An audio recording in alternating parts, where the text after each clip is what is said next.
Hey friends, today I'm going to show you how to make these little bead snowflakes. Everything you need for this project is going to be in this baggie here. So we're going to start by just building our snowflakes with these fuzzy sticks, pipe cleaners. You have enough in here to make 2 snowflakes. So fun fact, all snowflakes have 6 sides. That's just the way the ice crystals form when they freeze. So our little snowflakes will also have 6 sides, 6 points. So you have 3 folded fuzzy sticks in here. All you need to do is line them up together, and then you're just going to twist them a bit in the middle. And then separate out the pieces. So adults, you might need to do this part for your children, just have it ready for them and then they can do the bead parts. If you have kids that are a little bit older, they can maybe help you with this. If yours ends up just a little wide in the middle, feel free to fiddle with it a little bit. You can twist it again till it looks about right.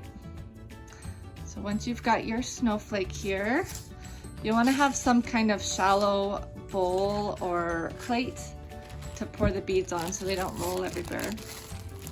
So I'm going to put some of my beads on. You could just put a few at a time if you want. So for the younger kids, this activity is really a great fine motor activity. It's going to be probably a challenge for them just to even pick them up and put them on. So there's a couple ways you could do this. They can try just sticking them in the hole and picking them up like that. It might be a little bit harder though since we have all these sides, or they can just pick them up one at a time and then slide them down. If your child is struggling at all with that, you can try holding the pipe cleaner for them and then they can stick it on and be the ones to push it all the way down. If your child is a little bit older, then maybe they want to use this as a way to practice counting. So I'd recommend putting about 5 on each side so they can count as they go. I've got 1, 2, 3, 4, 1 more, 5. Now that side's done and I can move to the next side. So I'm going to keep going all the way around till I have my snowflake filled up with my beads. So as I finish each section, I am just bending these up a little bit, and that way the beads don't fall off. I finished putting all my beads on my snowflake. Then if you want to use this ribbon to hang one of them up, you can.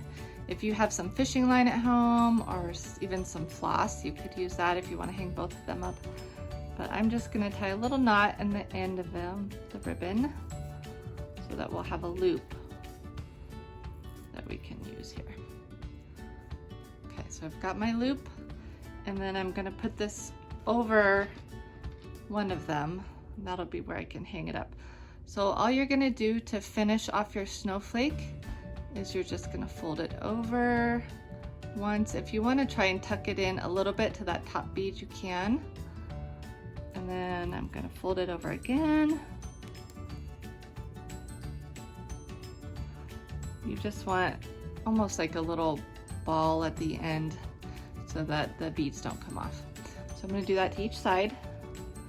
I'm just kind of pushing the beads towards the middle, folding it in half, tucking it in a little bit, and then folding it again.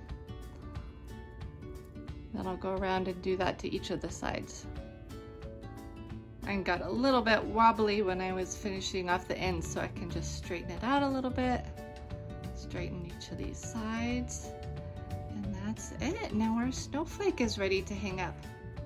Here's my snowflake. I think I'm gonna hang mine up in the window. Where are you gonna put yours? Hope you have fun, friends. I'll see you next time.